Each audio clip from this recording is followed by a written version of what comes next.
Ayan, magandang tanghali Pilipinas and good evening North America. Ako pala si Kaloy Roy ng bagonglipunan.com. Ayan, magandang araw sa mga kaloyalista ko sa bayan. Ayan, may dalawang videos tayo mga kaloys na ipapakita na itong si Liza Araneta Marcos ay nang scam sa New York. Ayan, mas stress na naman ang mga budol vloggers, di ba? Paano nila i-debunk itong evidence natin, di ba? Paano nila ipagtanggol yung kanilang puon? Galing sa puon yung ebidensya natin, di ba? Kumusta naman si Ben Budol? Nambubudol na rin sa kanyang entertainment, di ba? Mga kaloys. Ayan, dahil dito sa pang-scam, proud na proud pa si Bongbong Marcos kay Liza. Diba? Kaya siguro kung alam ito ng kanyang ama ni Bongbong Marcos, yung idol natin na nasa likod, talagang ito yung sasabihin niya. Anong klaseng pag-iisip niya? Diba? Ano kayang masasabi ni Miss Leia Salonga sa pambubudol ni Liza? Diba?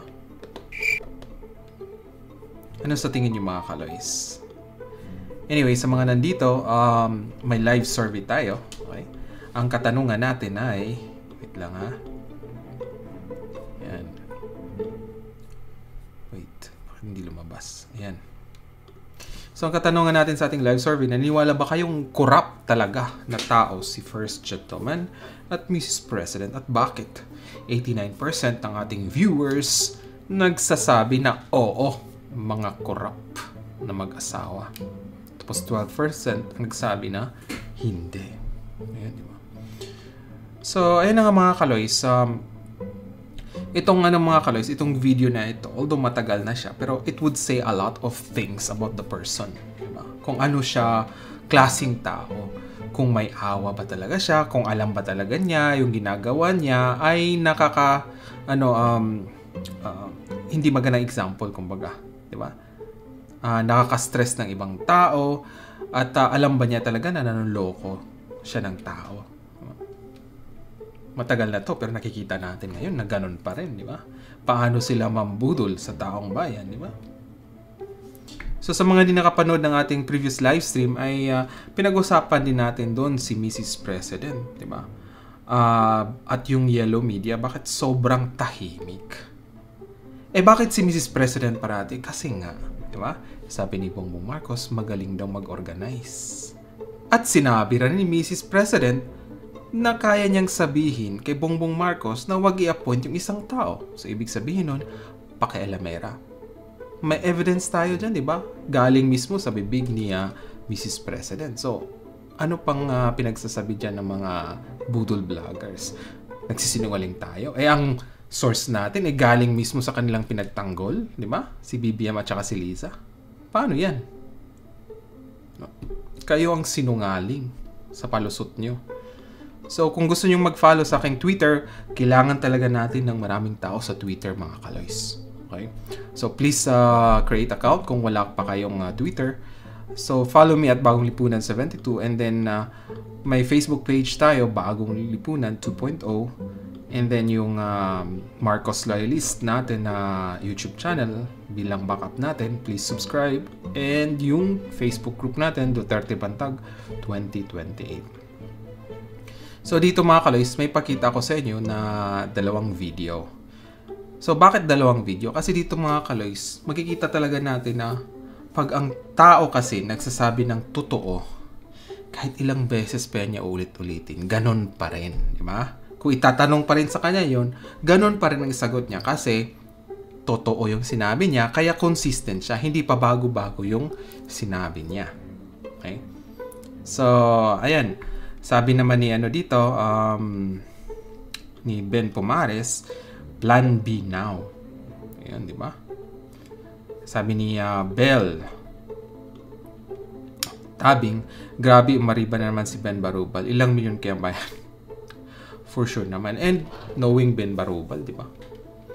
ano bang educational background niya. He's just for entertainment. Wala namang wala namang bearing yung mga pinagsasabi niya, di ba? Dinibunk na natin siya. Although marami talaga siyang subscribers na nandun lang for entertainment. Pero kung seryosohin niyo yung opinion niya, nako, di ba? May problema na sa pag-iisip kayo, di ba? So ayan mga kaloys, sabi naman ni Liz from Australia or Austria, anyway. So grabe naman po yung pasabog. Inulit naman, Sir Kaloy, meron isang pong vlogger na nagsasabi na ang mga followers nyo at kay Maharlika ay mga tanghanga. Kung talagang magaling sila, bakit konti lang yung followers nila? Bakit kumukunti yung engagement nila? Diba? Hindi naman tanga yung tao, diba? May tayo, present tayo dito, binigyan natin ng analysis at opinion. Yung mga budol vloggers, iba na yung tingin nila. Nagsisinungaling daw tayo. Come on, may source tayo pinakita, di ba? Nagdi-discuss tayo about dun sa source natin. Tulad ng 2 video na ipapakita ko sa inyo mga kaloys. Yan, shoutout kay Gina, okay, from Thailand. Meron pala tayo kay Ma'am Kelly, yan. Kay Ma'am Gemma Kelly parati yan, dito sa US na nanonood, okay. So ito mga kaloys, may 2 akong ipakita sa inyo na picture. Hindi pala picture. Video talaga ito mga kaloys. So, dito mo makita mga kaloys ang consistency. Okay? Consistency Bongbong Marcos sa kanyang kwento, ibig sabihin nun, totoo. Hindi lang gawa-gawa. Kasi nga, 2 beses niya sinabi, ganun pa rin. So, consistent siya. So, totoo talaga. Hindi gawa-gawa.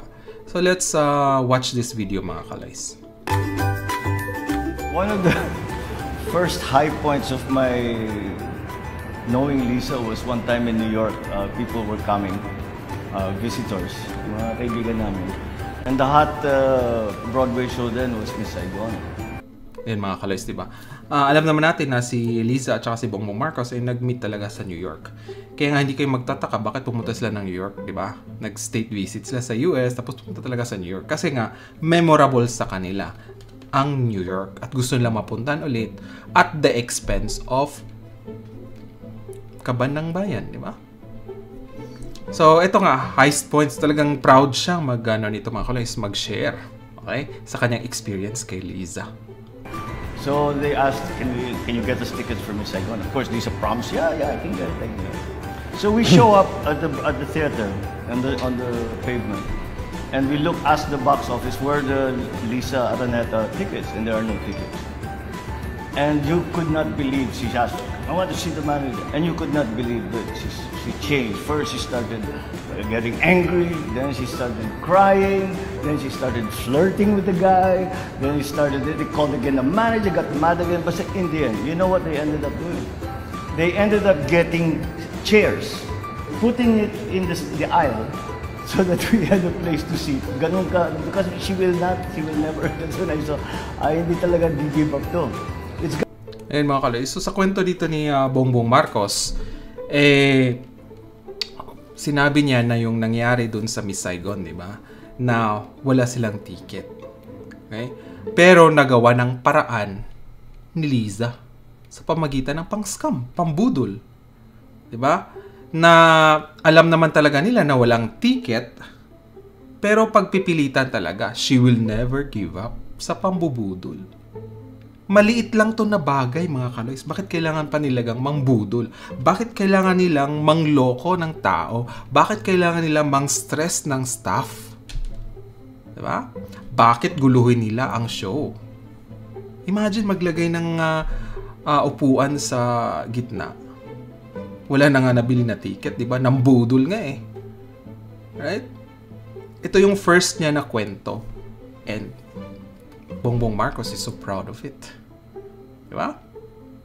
Kayo talaga kung kayo mga kaloys, kung hindi kayo sanay or ayaw nyo talagang manloko ng tao, magkaroon ka talaga ng konsensya.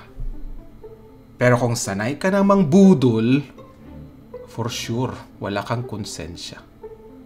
Kaya nga, di ba, ang nangyayari ngayon, di ba, may konsensya ba ang pamalaan sa mga naghihirap na taong bayan natin?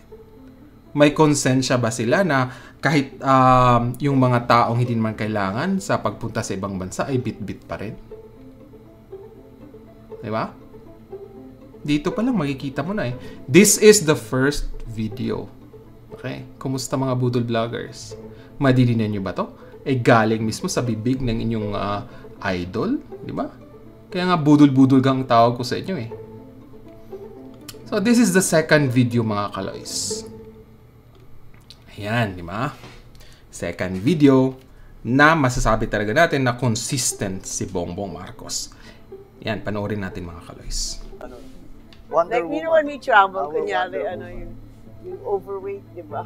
Kasi natin ayaw ko magbayad ng overweight. Ganun sa overweight. We will cut this. Oh, honey, umalis ka muna ako maglaban. Meron siyang ganon.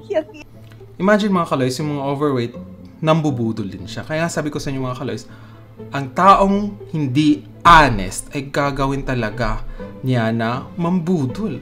Di ba? Kasi nga nag-overweight ka, kung na-overweight ka, di ba bayaran mo, di ba? Eh, mambubudol pa siya. Gusto niya mambudol dun sa sa counter, sa check-in counter, di ba? Kasi ayaw niya magbayad.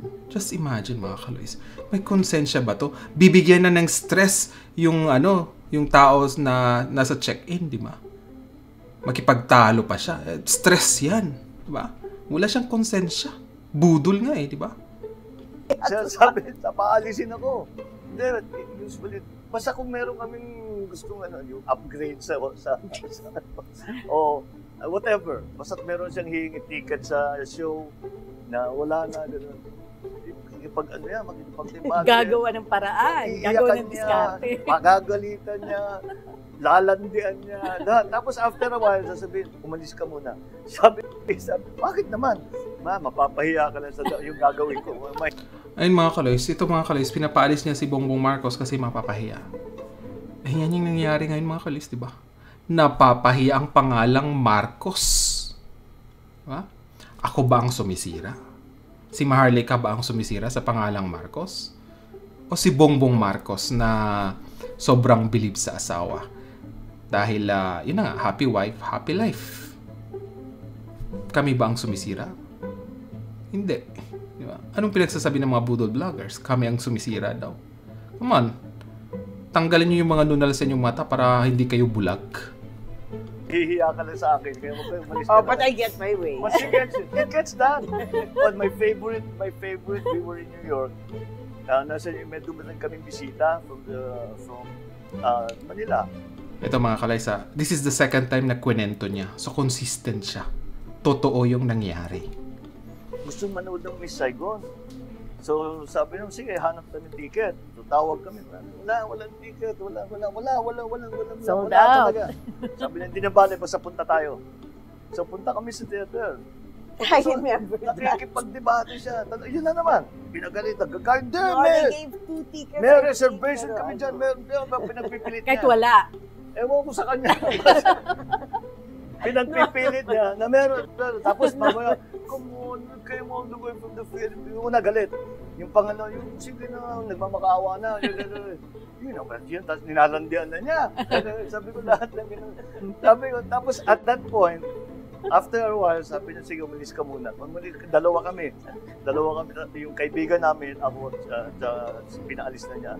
You get coffee first. I want to see your manager now. Come back in 20 minutes kung sino-sino mga tinawag. Alam niyo, talagang walang ticket. Alam mo dun sa naglagay sila ng upuan. Oh my God! Sa aisle. That was the height of Sa aisle. Di ba mga kaloys? Consistent si Bongbong Marcos sa pagkwento. So, ibig sabihin, totoo talaga yung nangyari. Kasi nga, sabi ko sa inyo mga kaloys, pag totoo talaga nangyari, kahit ilang beses itanong yun sa'yo, ganun pa rin yung sagot mo. Pero kung gawa-gawa mo lang, ay magbabago yan through the years. Imagine na, mga single pa sila, nagde-date pa sila dito, ano pa rin sa kanyang memory. So, ibig sabihin nun, totoong nambudol si Lisa. Diba? At nagtatawanan pa sila. Hindi nila iniisip na nambudol sila ng ticket, na stress yung in charge sa ticket, at hindi pa sila nagbayad dun sa mga performers. Diba? Kaya Miss Leah Salonga, anong masasabi mo dito? Show mo ang binudol. Sabi ko, kailangan kong pakasalan nito. Masyadong magaling ito. Imagine, di ba? Pakasalan doon yung budol-budol girl. Kasi masyadong magaling, di ba? magaling magsinungaling, magaling mangbudol, di ba? At walang konsensya at proud pa siya. Di ba?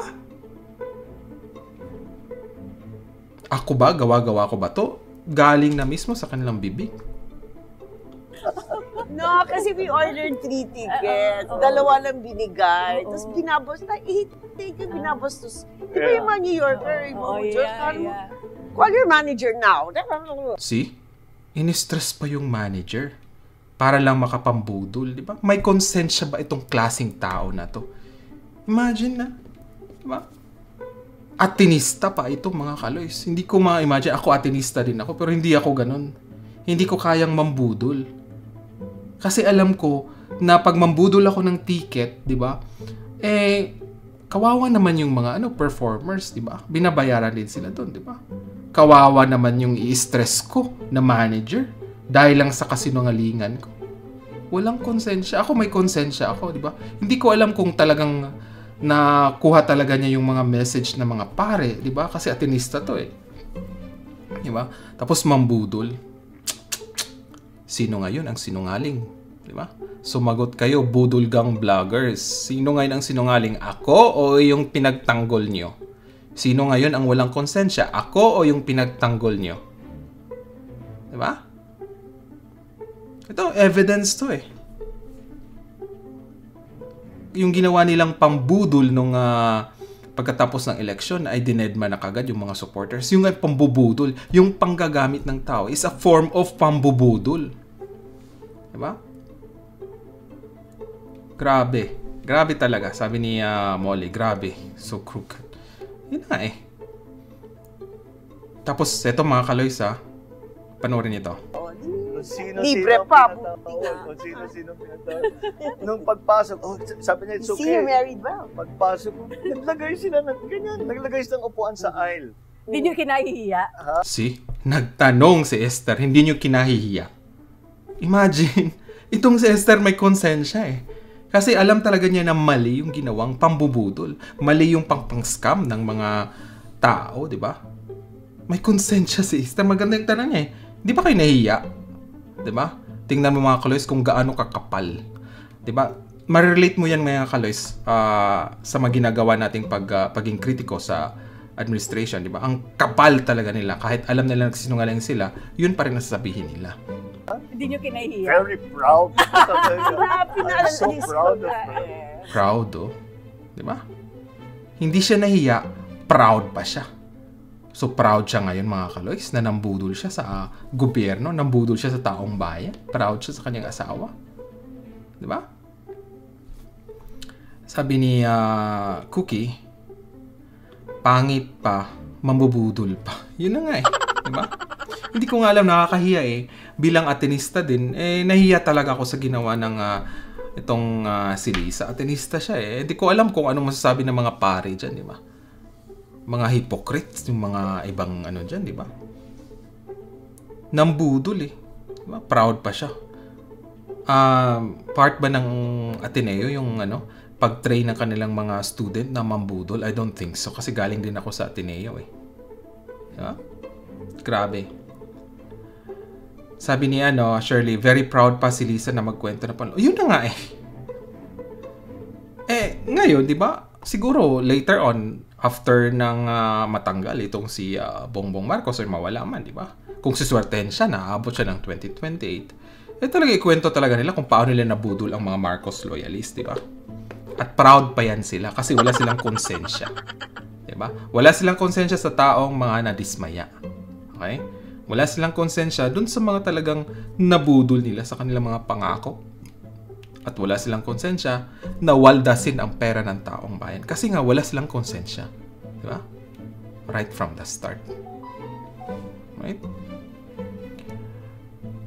Ito, nanggugulo to si Orlando. Matagal na yan. Talagang ikaw, budol ka talaga. Di ba? Pinagtanggol po pa. Diba? Wala kang konsensya. Diba?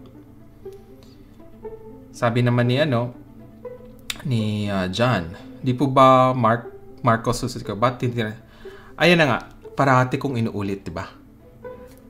Marcos Senior loyalist, di ba? Bakit pag sinabi bang Marcos loyalist ka, kahit yung anak ay pasaway at hindi sunod ng kanyang ama, Marcos loyalist ka pa rin? Diba? Kung ganun ang mga definition nyo, talagang kulto na kayo. Diba? Wala kayong malasakit sa bayan, diba? Yung ama nga ay loyal sa bayan, yung anak hindi loyal sa bayan sino ngayon ang ano? Diba? Sino ngayon ang idol nyo? Yung anak na nambudol o yung ama na may malasakit sa bayan? Hindi ba pwedeng maging loyalist sa ama? Sino ba ang nakinabang sa ama? Di ba yung anak?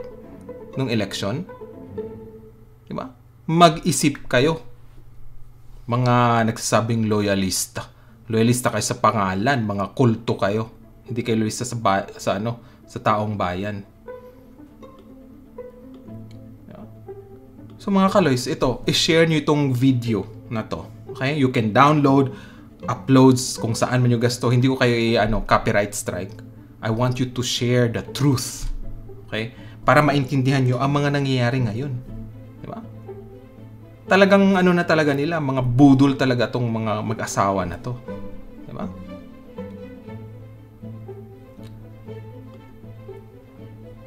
Ayan mga kaloys, sana yung mga mga admin, di ba? Umatake itong si Orlando alam naman natin yan talaga yan, budol kasama ng budol gang yan, di ba? Sabi ni Robert, tanong kay BBM magkano expenses. Yun nga, it's somewhere, hindi niya maano, di ba? Kasi budol nga nambubudol talaga sila mga kaloys. Anyway mga kaloys, I need to sleep kasi may work pa ako in few hours. So, maraming salamat sa mga nandito and kung hindi pa kayo nakapag-try ng Sendwave, download na kayo ng Sendwave app at pwede kayo magpadala sa Pilipinas and then gamitin nyo lang yung promo code na Bagong Lipunan para magkaroon kayo ng $10 free credit sa iyong first na padala. Ayan, so maraming salamat sa inyo mga kaloys and I'll see you sa next natin na expose sa mga pambubudol ng administrasyon na to. See you mga kaloys. God bless everyone and maraming salamat. Thank you for watching our videos. Please don't forget to click the subscribe button and the bell notification icon so you will be notified of our latest videos. And please do like and share all our videos. Maraming salamat po. And for more information, you can visit our website at bagonglipunan.com. You can also follow us on Twitter and TikTok at bagonglipunan72. And just a note, our Facebook page has been censored by the yellow fact checkers. That's why you can't see most of our posts on your news feeds. So for updates, directly visit our Facebook page, facebook.com/bagonglipunan72. And please do like all our posts and share them. And please join our Marcos Loyalist organization at marcosloyalist.org. Let's make Philippines great again. Marcos pa rin.